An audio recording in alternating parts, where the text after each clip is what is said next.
I'm the great grandniece of a former governor of California, Henry T. Gage, and I'm the great-granddaughter of Marie Merced, who owned, she was my grandmother's mother, who owned Cucamonga, and her sister owned Chino. And this side of my family, several generations born in California, goes all the way back through the Alvarados, the Picos, the Rimpos, all these streets that were named after my grandmother's cousins. On this side, all the way back to a very famous old Spanish family called the Lugos. I'm sure you've heard of the Lugo house. They brought the first horses to this country, and they also, I think, were one of the first families that were granted a grant from the King of Spain. When did I meet Charlie? I was 6 years old. The proprietor of a little tea shop on Hollywood Boulevard had taken me by the hand to meet the famous Charlie, who was seated at a table with a friend of his. He had the tramp outfit on and pink grease paint, which they used in those years.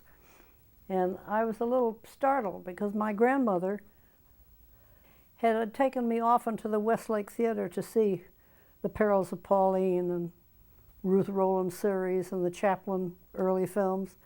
And I couldn't quite figure out how this was the same man seated at this table as the man I saw on the screen. It kind of scared me, and I ran back to my mother. The next time was when I was 12 years old. I was playing out in front of our apartment building, and Charlie's assistant director was walking along DeLongpre there, the avenue near the Chaplin studio, and they were talking shop, apparently. And Charlie's assistant said to Charlie, "This is the little girl I've been telling you about." And I went running over to meet them.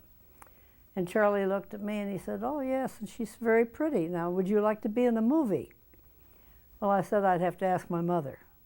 So I ran upstairs to our flat, and I brought my mother down, and they talked it over, and from that was a contract with the Chaplin Film Studio, and I was to appear in a picture called The Kid, in which there would be a lot of children.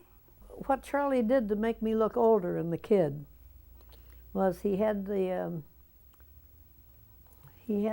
costume people dress up, put my hair up, and I had high heels and my mother's clothes on, and I looked quite a bit older. So I was given the part of the flirting angel. I was very thrilled. You know, Jackie Coogan was 4 years old and I was 12, not too much of a gap. And we played a lot with Charlie. He went swimming with us in the studio pool. And we had a good time as children. As a director, he was controversial because one theory is that you should get, as a director, you should bring out the best that's in the actor and not have the actor just repeat what you do. And Charlie's method was show the person how to do it and have them do it the way he would do it. So in that respect, he was controversial. So I don't know, that's a matter of opinion. I just took for granted that he was right in doing what he did. After all, he was a world-famous man for his product, so who was I to question it? During the making of The Kid, he closed down shop because he had run out of ideas for how to end the film, and he made two reelers. My mother and I played maids, French maids, in I think it was the Idle Class. Charlie had kind of a family. The people that worked for him had been with him a long time and were with him until he left this country. His cameraman, Raleigh Tothrow, and Henry Bergman, and I think he financed a restaurant for Henry on Hollywood Boulevard, a deli restaurant. And Edna Purviance, I believe, was on salary until she died, his leading lady. When my contract ran out, I went back to school. And when I was 15, Myrna Kennedy, a real friend of mine who we'd gone to dancing school together, was very proud of me because I'd worked for Charlie Chaplin, and she said I'd like to meet him. So I said, well, let's go to the studio, maybe you'll be there. So I took Myrna, And we walked in and we were lucky. Charlie happened to be in the outside office, right near the street, you know, and usually you wouldn't find him there. But he saw me and he said, "Oh," he said, "you're just in time. I'm testing some girls, preferably a brunette with dark eyes and dark hair like you, for the lead in the Gold Rush. Would you like to be tested?" And I said, "Oh yes, I'd be very thrilled." Of course, Myrna was just speechless. So he made the test and was very pleased with it, and I was hired again. And I now had another year's contract to work in the Gold Rush. Well, the next thing, of course, was the trip to Truckee in the snow, where we were to make all the long shots of the numerous men going up this ice, the snow-covered mountain. Long, it was a long shot. And I was in it, but you couldn't see me because it was a distance long shot. Of course, you know, Charlie took a long time to make a film. And he would take after take after take that would have driven any studio crazy, but he was using his own money, and he was a perfectionist. So we got back to the studio, and we had a little more work to do. And then, of course, the scenes for the cabin slipping off the hill were all done on the set. The house was built, and there were pulleys so that the crew could pull the ropes, and the house would slip a little bit, you know. So that was all done at the studio. And it was a little later than that period when Charlie and I got married. So I was replaced by Georgia Hale, who had my coloring, dark eyes and dark hair, looked a little like me, as a matter of fact, because Charlie, in making a picture taking him 2 years, I would be as big as a house by the time the baby would come. So I had to be replaced. He was a very sensuous man.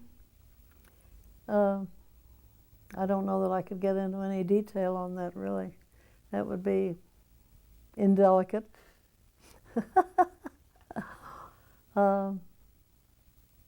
He was very taken with me. He had his cameraman photograph me in the position of the famous painting, The Age of Innocence. He thought that I resembled that little girl in the oil painting. So it's anybody's question as to whether he was taken with me really when I was younger even than 16.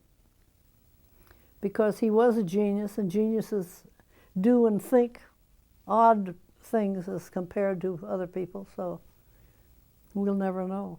What was my home life like? Well, I was busy having children. I had one boy each year, and so I didn't have much social life. I was really hungry for people my own age. I was pretty much of a kid, you know, at 17. And our company was mainly people like Albert Einstein, very serious, you know. And at 17, I just thought the way he just looked like a dirty old man to me. Long hair down onto his shoulders and a dreamy look out of his eyes. And they didn't have much to say to each other until they got on the subject of music. And of course, they were both very interested in music. Charlie being a multifaceted genius in that he played all string instruments and piano and organ by ear, no lessons. It just made me more hungry than ever to have young people, you know, for company. And he okayed a party that I was going to give at the Biltmore downtown. He okayed that, said it was all right if I had a bunch of young people. But they just put the phonograph record on and dance and act silly like young people do. And I had taken them back to the house to have a good time, and when Charlie came home, he threw them all out. He was so mad. I felt really brokenhearted, you know, that he was so fatherly. He was two people. When he had the tramp outfit on and he felt funny, then he was funny. But as a serious man, he was a very serious man. Yeah, very much so. And a great reader. Self-educated, of course, and I think the whole world knows about his early background, poverty and so forth. He had a terrible childhood. And I always thought it was amusing that he had autographed pictures of all the famous people in all walks of life, Gallikurchi and Pavlova and Lord and Lady Louis Mountbatten and all these people. Although he was the most famous man, probably, he said himself that he was better known than Jesus Christ. And come to find out he was right. There were places in the world that laughed at his humor that had never heard of Jesus Christ. But there was something in his childhood that made him a fan of celebrities. I guess he never quite believed that this had all happened to him. I think Charlie's real love was his character that he created, really. And anything that appeared to threaten that would bring out the worst in the man. And I think I finally figured out that that was the reason, that was his real love. After my second boy was born, he seemed to be a lot warmer and a lot more considerate and so forth. And we had some interesting evenings together, but he didn't talk much about his work at home. And he didn't like anybody to suggest anybody. I had suggested Myrna Kennedy, my little friend, to be the tightrope walker in the circus, which he was going to make later. And he didn't like the idea of me suggesting it, but he pleased me, and he had a test of her. And he said, "You were right, she's wonderful for the part." She had been a dancer in an act with her brother in vaudeville, and she had a dancer's developed calves and pretty face, very pretty girl. So she turned out to be just perfect for the part.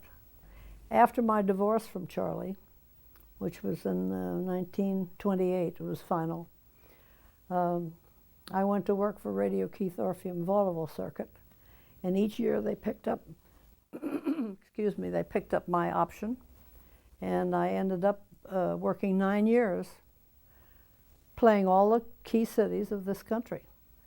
And then I went to Europe, and I worked in the Café de Paris, a very outstanding club where Noel Coward and Gertrude Lawrence and all of these people had played.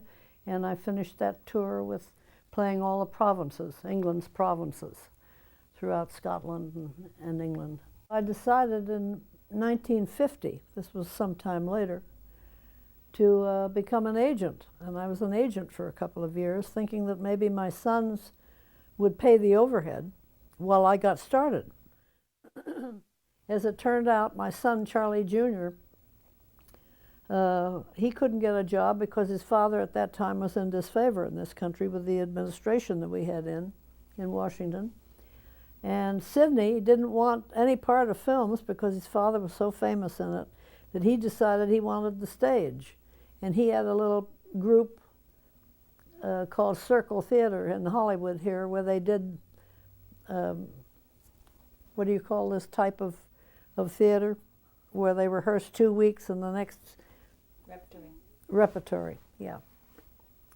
He had this, and of course all the producers, directors, casting people and all came to see them in these plays, and they thought so much of Sidney that he got the role opposite Judy Holliday in Bells Are Ringing and won the Tony for it. So his career was well on the way. Then of course Charlie Jr. died in 1968. And he didn't have a chance really to. He had his father's pantomimic ability, by the way. Charlie Jr., he was a mimic too, mime. Well, I mellowed over the years, and I don't have anything but pleasant memories, I think, now. And the things that aren't so pleasant, I've been able to account for, I think.